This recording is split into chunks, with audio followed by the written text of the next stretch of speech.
First method, click to start, type control panel. You can see first. After that, view by select the category. Then click on internet and network, then sharing in center. After that, click to Ethernet and then click on property and click on IP version 4, double click and select the following: the manual DNS 8.8.8.8 8.8.4.4. okay, this is Google DNS, and just click it and then click OK and then close it.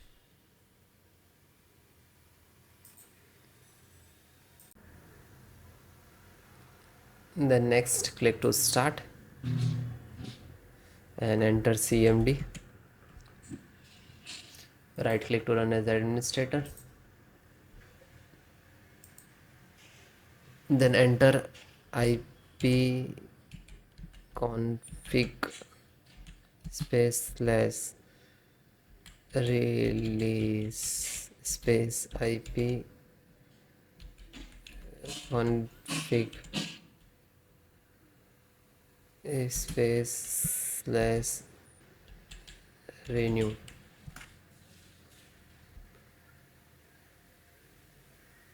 Okay, then next, IP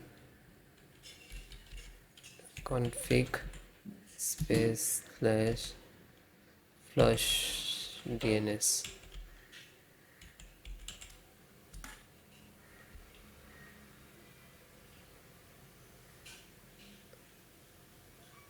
So it is done, and then close it.